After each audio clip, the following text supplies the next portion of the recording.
And we'll begin in Lagos State, where delegates gathered at the Eco Hotel and Suites in Lagos State, Nigeria's commercial capital, for the celebrations of ECOWAS at 50. President Bola Tinubu, the chairman of the ECOWAS heads of state and government, joined other executives of the community, and General Yakubu Gowon, the only surviving father of the original group that helped birth the community in 1975 through a treaty signed in Lagos. The significant aspect of the ECOWAS was reenacted at the Nigerian Institute of International Affairs, NIIA, in Victoria Island, Lagos. After the celebration at the NIIA, heads of state and government and ECOWAS officials headed to the Eco Hotel for the continuation of the celebrations. Anniversary, the Golden Jubilee of the ECOWAS. My advice is that, Mr. President, I will ask you to please continue, not to push them away, but continue to draw them, be open, continue to be open-minded and open-handed to them. And I believe sooner or later they will come in a comeback.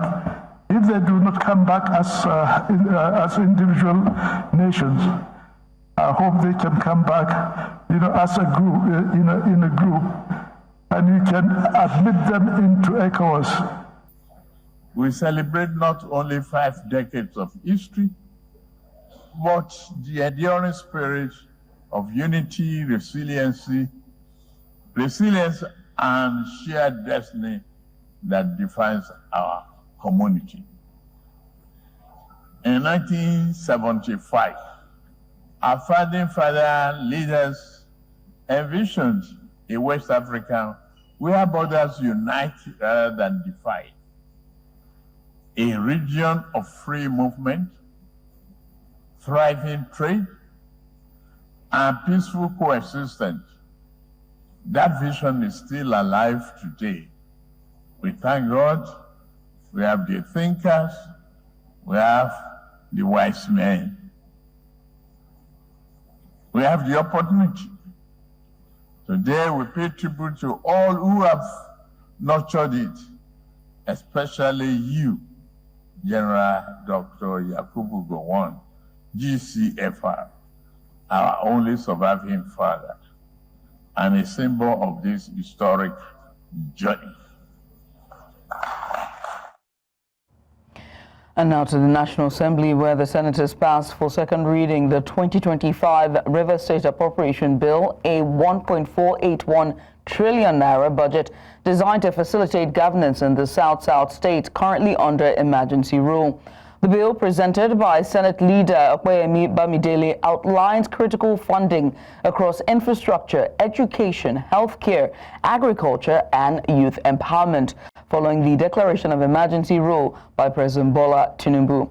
The bill, which covers the remainder of the fiscal year until December 31st, 2025, follows the Supreme Court's judgment that voided the earlier budget passed by the suspended River State Assembly. In a related development, the senators passed the 2025 Statutory Appropriation Bill of the Federal Capital Territory for third reading, approving a total expenditure of 1.814 trillion naira. Now, the bill was presented following the adoption of a harmonized report that was submitted by the Senate and House committees on FCT, chaired by Ibrahim, Bomai, and Muktar, Aliyu. The budget, which was first read on May 14th, 2025, was debated and swiftly passed after a clause-by-clause consideration. The bill will now be transmitted to the presidency for assent.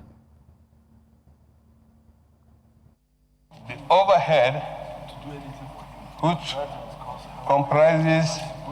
constitutes 19.41% of the total budget, while the personnel costs constitute 8.29% of the budget.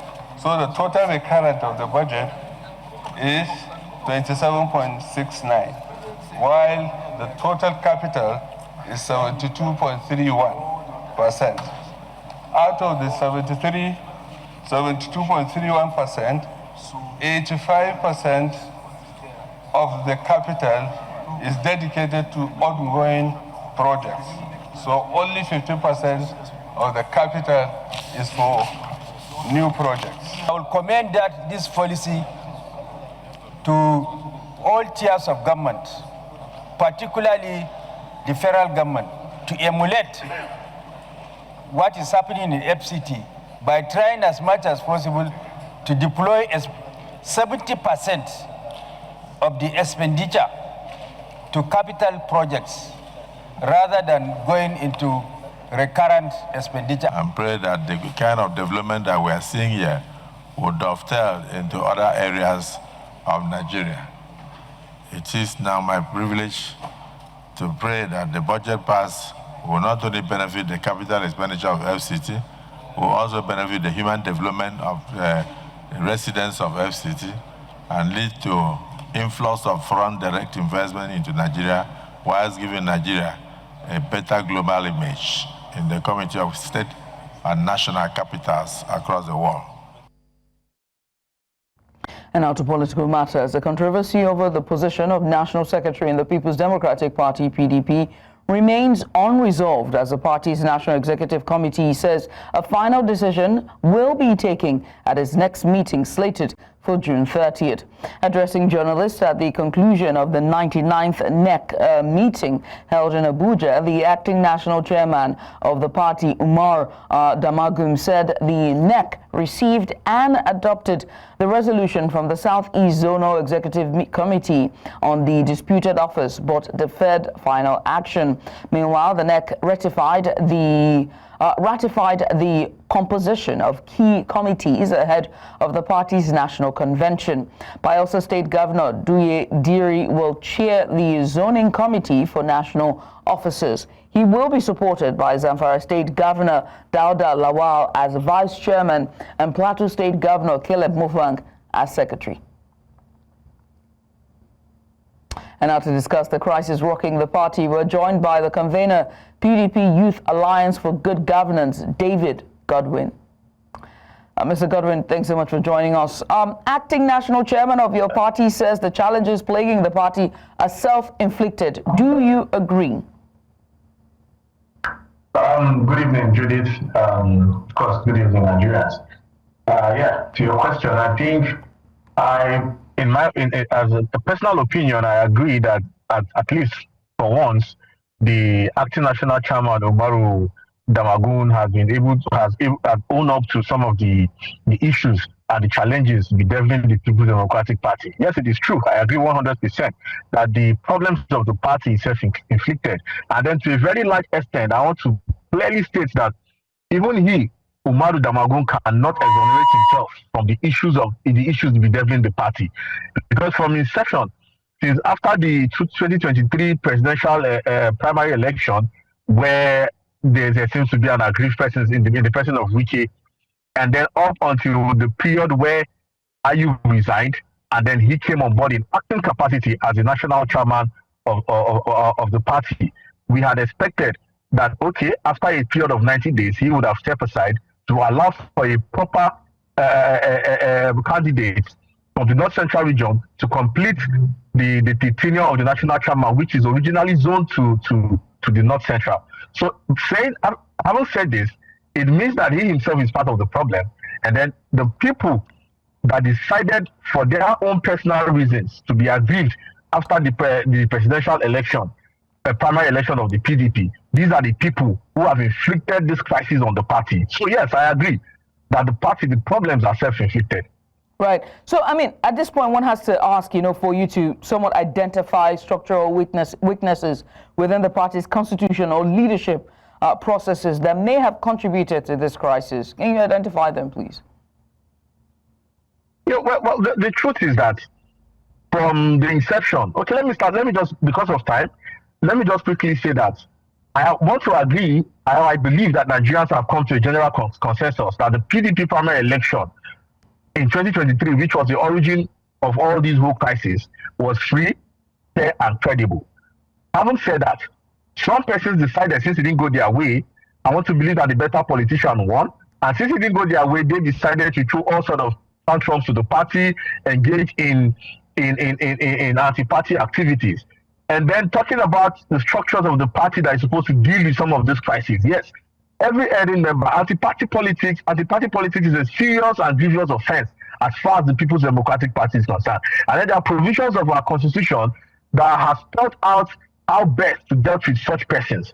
And then the issues of discipline again is another problem.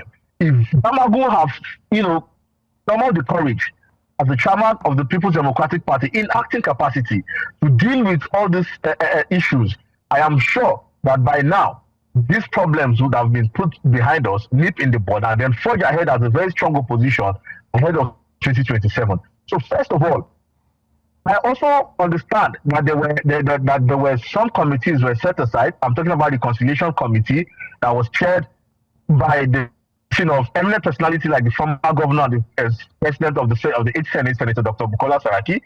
I want to believe that in as much as we believe in his capacity to do justice, but it is also important that we allow Nigeria to know that there will be no corporate reconciliation if justice has not been seen to be met out, if fairness have not been seen to be met out to erring persons, if discipline has not been seen to be carried out on those people that have constantly denigrated the party and tried to act as cog in the wheel of progress of the party. So to this end, the provisions of the People's Democratic Party is clear on how to deal with such erring members. And I mean, at this point, let's just name names, right? What impact will the withdrawal of FCT Minister Nyesom Wike from all previously reached agreements aimed at resolving the ongoing crisis have? That again in itself is an aberration, I must say this, because negotiating on behalf of the party with Nyesom Wike, you have just played into Nyesom Wike's hands. You have just made him assume the powers that are clearly not his. Negotiating on behalf of the party with Wike, it means technically that you have actually considered the party to the person of Nyesom Wike, and of course he would want to, knowing the person of Wike, he would never want to let go. Having said this, let me tell you something. Any agreement that is made with the person of Governor Wike that is not in tandem with the general populace of the party, with the interest of the party, I want to agree, and I want to say this, and I believe I speak for the majority of the People's Democratic Party when I say such agreements should not be seen to be honored. Because as far as we are concerned, the People's Democratic Party is bigger than one human being. It is christened the People's Democratic Party for a reason. It is not called one man's People's Democratic Party. But David, the people own the party. But David, he does wield power. From what we've seen in the last 2 years, he does wield power. When he was unable to clinch the ticket to be presidential candidate of the party, he created G5, and he has been very vocal about where his loyalties lie and his support lies. And we've seen how much power he can wield, both at the federal level and state level in his constituents, and that's Rivers State. Don't you think it's unfair to the leaders wanting to, play ball to sort of have peace and smoothing out this crisis? Judith, everything you have said is true, and I agree with what you have said. To an extent, to a larger extent, he wielded the starting power because he betrayed his party, and then the APC government, as led by President Bola Ahmed Tinubu, has actually considered him and then gave him certain, allow him certain, room to operate, and makes him think that he is larger than life, and then of course bigger than the party. But again, let me tell you, it brings us back to the ineffectiveness of the National Working Committee of the People's Democratic Party, as led by Ambassador Umar Damagun, who, by the way, is illegal acting national chairman. If he understands his onions and he knows his onions, there is no way he would have, led them on. Because the first thing to do, knowing fully well that these persons or the group of G5 are involved in serious anti-parties, it is not a new thing to Nigerians. Nigerians out there know the truth. What was the next thing for him to do? The next thing for him to do was to spell out, to read out the riot as it is considered in our constitutions. Expel these persons, or even if you will not expel them, there should be some form of disciplinary measures meted out to these people. But they have allowed these persons to carry on, to fester to fester on and see themselves as you abrogate to themselves powers that they clearly do not have. And then that is why people will say, oh, yes, Wike is bigger than the party. There is not one single person that is bigger than the party. If we had done the needful, if Ilyasu Damagun led MWC, who are rightfully empowered by our constitution to deal with Wike because he is a NEC member, and the NEC has the power to deal with a NEC member. I am sure by now all this, crises wouldn't have festered on. All these crises would have been nipped in the bud a long time ago. But because, of course, they are in bed, you shouldn't continue to condone such, acts of insubordination. Right. I mean, I wish we could continue with this discussion, but here's where we close the curtain. But we wait for June 19th for the next NEC meeting, and let's see how this plays out when it comes to the leadership of PDP, and whether or not ahead of 2027 they can smooth out the crisis, settle the squabbles between the FCT minister and chart a way forward as the biggest opposition to this administration ahead of 2027. But I must say thank you, David, for taking out the time to join us. David Godwin there, member of the PDP, giving us a bit of insight following the just concluded NEC meeting. Let's go on a short break, shall we? When we return, separatist leader Nnamdi Kanu claims DSS forced a confession under duress. We'll bring you the details of this and more just after this break. Stay with us.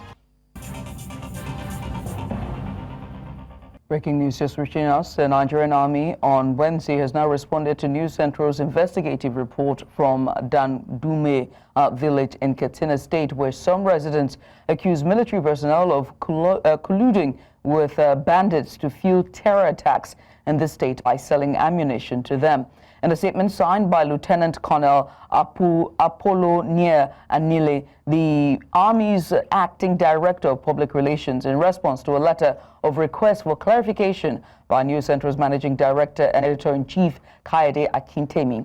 The Army described the findings of our story as an isolated incident in which personnel serving under the indicted officer had indeed been found culpable of selling ammunition to a civilian identified as Samu Mohammed and is facing court-martial. The statement added that the outcome of the court-martial will be made public in the interest of transparency and accountability.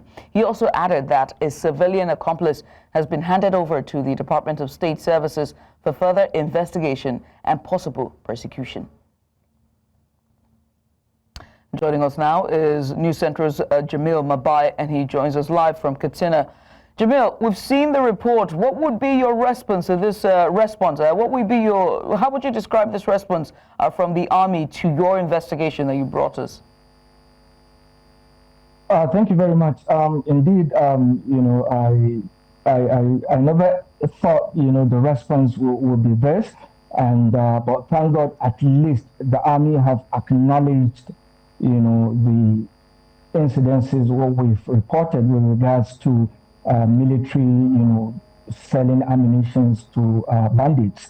And, but where I from the report, I can see the military said, the issue of giving money to the captain or to the camp commandant, as alleged by the father, is not true.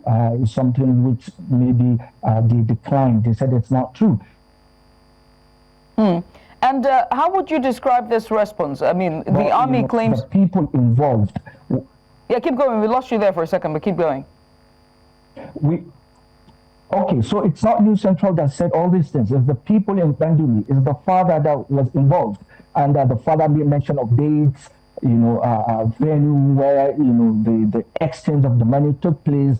He even described how the place looked like, the people that were there with the camp commandant, and also the said amount that was asked of him.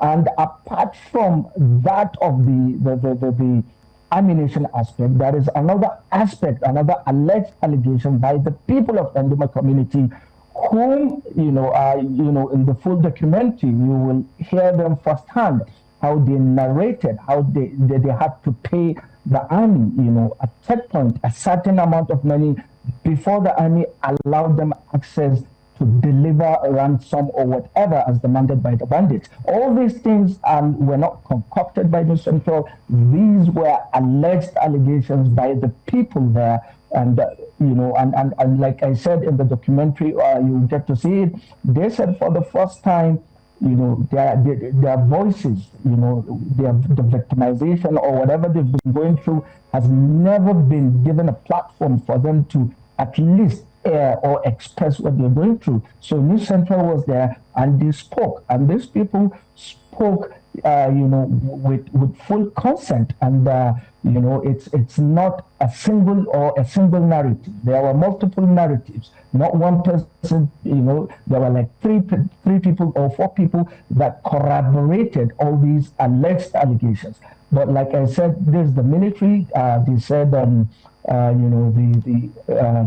officer, that has to do with the ammunition is facing court-martial, and I'm happy, and the people of Ndumi will be happy to hear the outcome of the court-martial. And also, I think for the first time, the father of Saminu, who after he allegedly paid the sum of 100,000 to the camp for the release of his son, and 11 days after the son was recaptured again by the military, at least now he can, get some relief, knowing that his son is with the DSS undergoing investigation. Right. And I think, what the military said, with regards to the court-martial and with regards to the informant's whereabouts, is something we have to commend the army for that.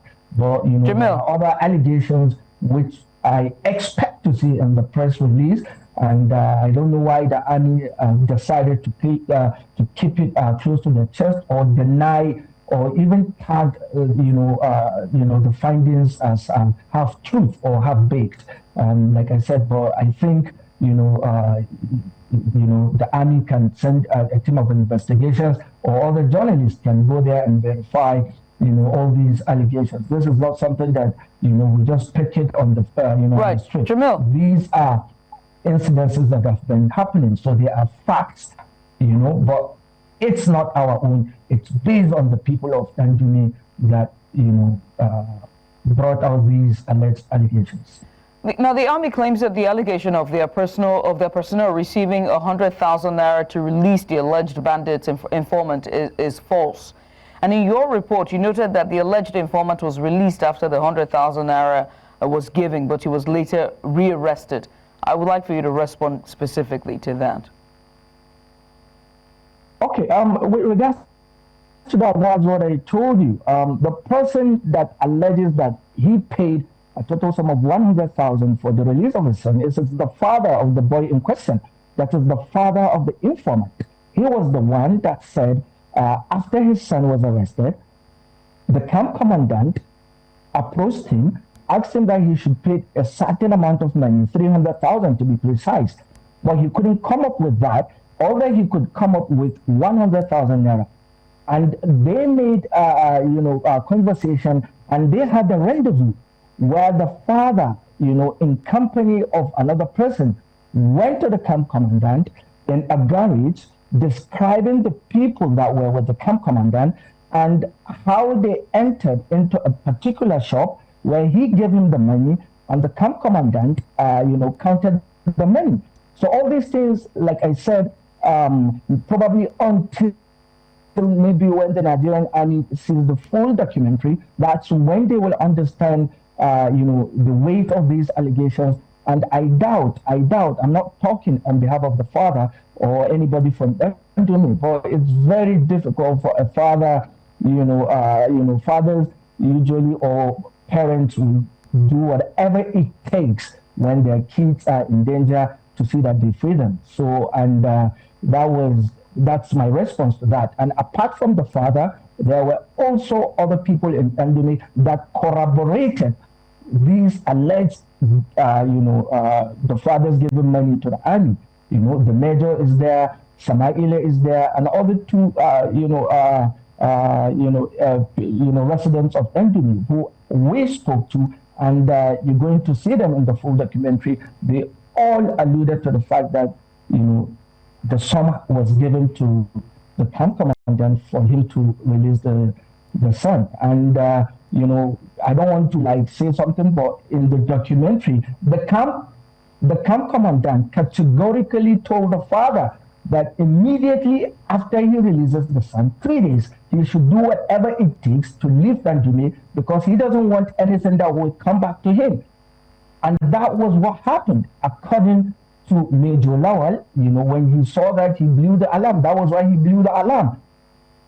So these are allegations alleged by these people. And what we did was to bring out these allegations. And now the army have responded. So it's left for, the public, after watching the documentary and, probably if they watch the full documentary, they might prompt or maybe go into another, investigation to clarify the other sides of the allegations. All right. I must say thank you, Jamil, for joining us on the news. Jamil Mabai, their correspondent live from Katsina. We switch gears now to legal matters as the legal team of Senator Natasha Akpoti-Oduaghan, representing Kogi Central, has condemned what it described as a troubling pattern of selective justice following the recent criminal charges filed against her by the federal government, despite a dozen pending petitions the senator had filed between March and May of 2025. In a statement issued on Wednesday in Abuja and signed by her counsel, Uju Nwoduwo, the team disclosed that 12 petitions submitted by Akpoti-Oduaghan addressing grave issues such as cyber-stalking, threats to life, defamation, and an alleged assassination plot have been unattended. These petitions, the team claims, have not been acted upon by the Nigerian police force or relevant security agencies. And now to education. The House of Representatives has resolved to investigate the activities of the Nigerian Education Loan Fund over allegations of unethical practices in the disbursement of student loans, aiming to ensure compliance with the scheme's guidelines.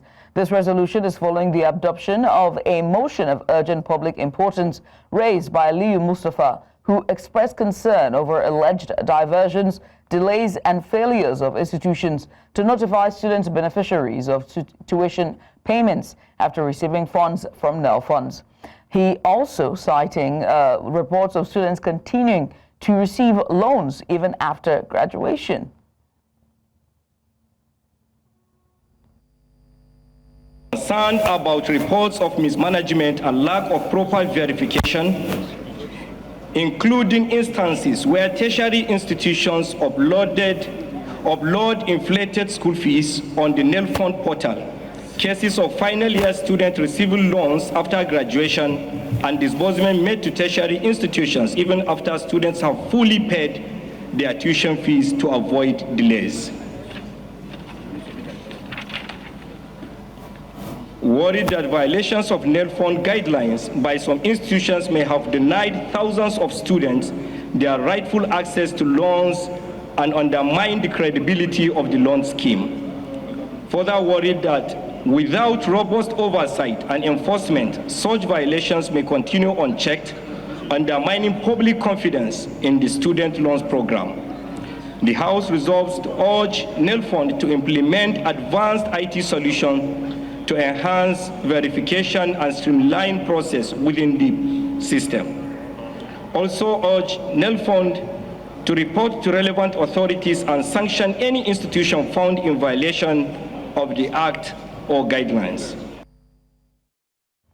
In the meantime, the House of Representatives has held a special voluntary service, or rather, a special voluntary session in honor of 5 members of the 10th Assembly who died while in active service. Now, the Speaker of the House, Abbas Tajuddin, led lawmakers in paying glowing tributes to the departed, describing them as patriots who served their nation and with commitment and honor.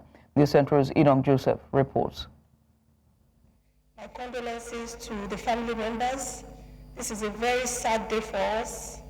It was a solemn day in the Green Chamber as lawmakers gathered to honor 5 of their own.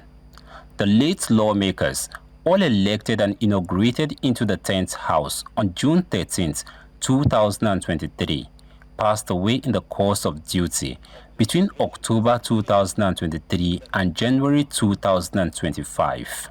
The person of Right Honorable Adewumi Oriyomi Onanuga, affectionately called Ijaya.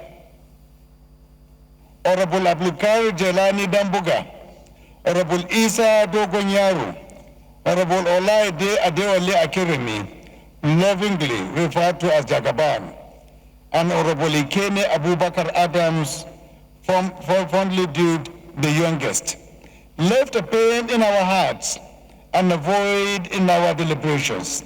In tribute lensed with emotion, their colleagues recalled personal moments, shared legislative battles, and the commitment each of them showed to their constituencies and national developments. Her cries still rings in my ears from that noble table where she sat. I remember her favorite slang when she ordered members to sit. Order, order, order. To my notice, Isa was aware of his death before he died. Isa is my neighbor. We are all from Ringim, Emirates, 4 local governments. Isa is representing 2, Gerkibabra. I'm representing Taura Ringim. For the families seated in chamber, the occasion was bittersweet. Children of the deceased lawmakers also rose to speak in memory of their parents, remembering not just the public figures, but the loved ones they lost.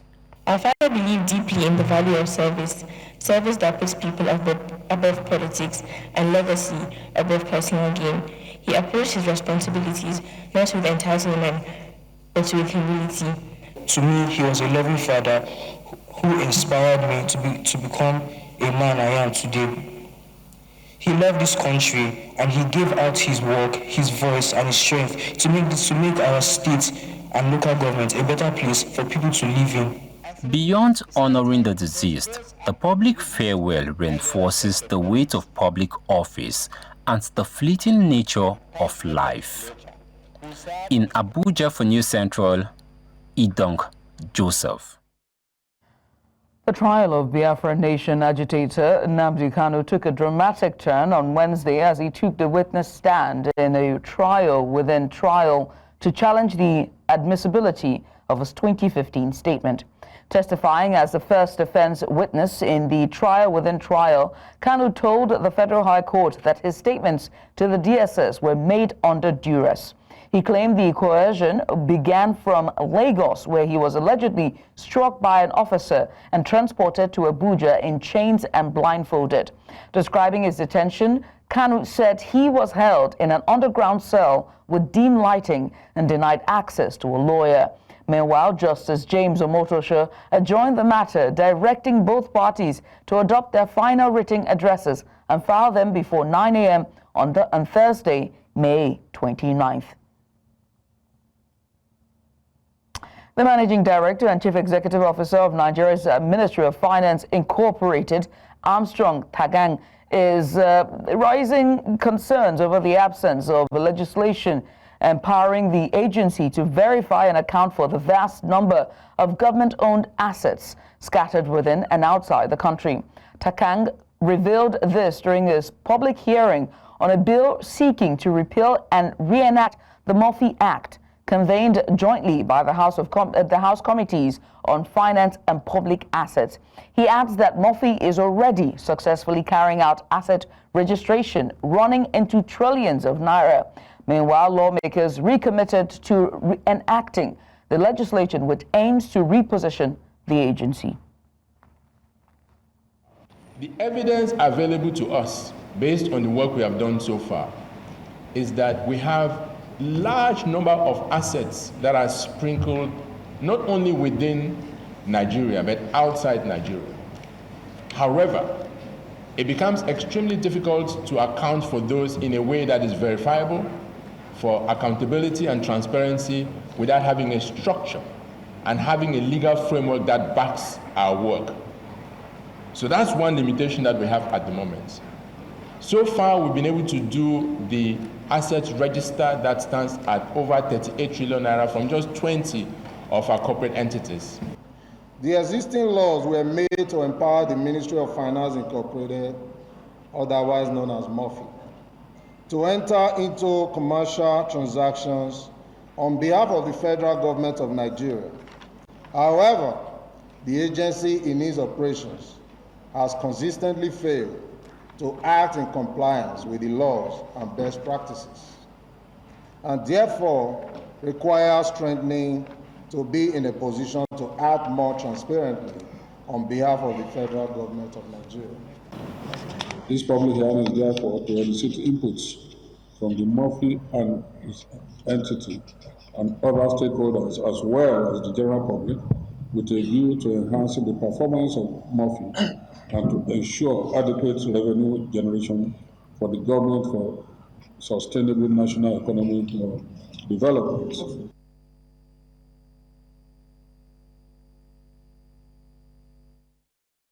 After more than 8 months in darkness, hope has returned to Abuja Sheraton community in Maiduguri thanks to the installation of a brand new electricity transformer by the Borno State government.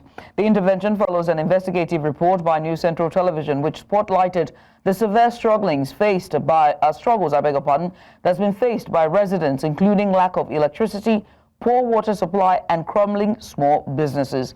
New Central's Umari Kirawa has been following the development. A crane of the Borno State Ministry of Transport and Energy installing a new transformer that marks the end of an 8-month period of complete blackout that disrupted water access and nearly collapsed local commerce at Abuja Sheraton Line Deribe in Maiduguri. Kusan shekara ma bamu da wuta a unguwan nan. Amma yanzu da muka ga transformer ma farin cikin mu ya wuce misali. Muna godiya sosai. Audiyen da ba kalalan na tulluga Allah ga amma da kuru ala yanzu bara da gwamnati na tuni do da kuru kirmai kamar da oktofal shiro da so ar chade kurwalti da shimalon da cingono armare ya wure bana shiro to mayana. Everybody knows how important light is, especially if there is light. In fact, there is light, we will get water. Aside from that, we'll be comfortable at home during this heat period. With their houses brightened, the concern of the Abuja Sheraton community now is street lights, which they pleaded with the government and other intervention organizations like the Northeast Development Commission, among others, to come to their aid. Yayi mana titi, yayi mana makaranta, yayi mana asibiti, transformer da ya dame mu gashi yau alhamdulillah Allah ya sa gwamnati ta kawo mana. Muna godiya 100%. Daman gwamnatin mu na talakawa ne. Sunan angon mu Abuja talakawa kuma ya saurari talakawa. The area is being tied by your government and is lacking street light. We are calling on the governor to please look into our plight and provide a security street light for our community. Mun mika godiyar mu sosai wa wannan gwamnatin da kuma wa'annan mutanen yan jarida da suka zo cikin community nan.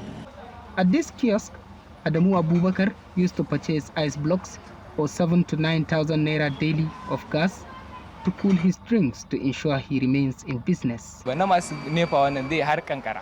A ta kankara dai customer ka ne kana kallo wanda yana zuwa yana siyan abu a wajenka, amma sai dai kalle shi da leda yayi shopping a baya saboda ya fi naka. Yayi shopping a baya ya wuce. Gaskiya ba karamin daɗi muka ji ba sanadiyan dawon transformer. And we pray that the light is going to be adequate and stable for our businesses to keep moving. The installation of the transformer and consequent electricity power brings back more than just light. According to residents, it brings back life as they hope for enhanced sales and improved security. In Maiduguri for News Central, Umar Kirawa.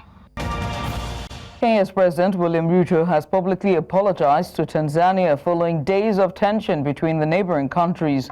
Some Kenyans on social media have been targeting Tanzania's President Samia Suluhu Hassan following the recent detention and deportation of prominent East African activist. Angry Tanzanian MPs on Monday accused Kenyans of cyberbullying and disrespecting Tanzania's sovereignty and meddling in domestic affairs. Now, speaking at a national speaking at a national prayer breakfast on Wednesday, Ruto appeared to extend an olive branch to Tanzania. Ruto also apologized to young Kenyans, popularly known as Gen Zs, who have been critical of his administrations since the deadly anti-tax protesters last June. Nigeria international Ashley Plumtree has completed her UEFA B coaching license, signaling a step toward life after football. The Al Ittihad captain announced the achievement on social media, expressing gratitude to those who supported her training in both the UK and Saudi Arabia. Since debuting for the Super Falcons in 2022 after switching from England's youth team, Plumtree has become a defensive mainstay. She notably moved from Leicester City to in the WSL to Al Ittihad following her standout performance at the 2023 FIFA Women's World Cup. Now, with 2024 Women's Africa Cup of Nations nearing, her growing leadership and qualifications mirror the example set by national team captain Rasheedat Ajibade. Congratulations to Ms. Plumtree, and that's pretty much all we can take at this hour. But before we go, let's take another look at some of the major stories. The President Bola Tinubu has joined other Africa leaders to celebrate the 50th anniversary of ECOWAS. Senators passed 1.48 trillion naira 2025 River State Appropriation Bill for second reading. And we also told you that Kenya's President William Ruto has publicly apologized to Tanzania following days of tension between the neighboring countries. Now, do remember that you can send us your eyewitness report to the WhatsApp number now showing on the screen. And while you're at it, make sure to follow us on social media. We're at News Central TV on all social media platforms. You can always watch News Central live on DSTV channel 422, Star Times channel 274, Avo TV, and we're also on GoTV. Find us on channel 23, and also you can stream us live 24/7 on YouTube. Many thanks for watching. I am Judith Atimi. Bye for now.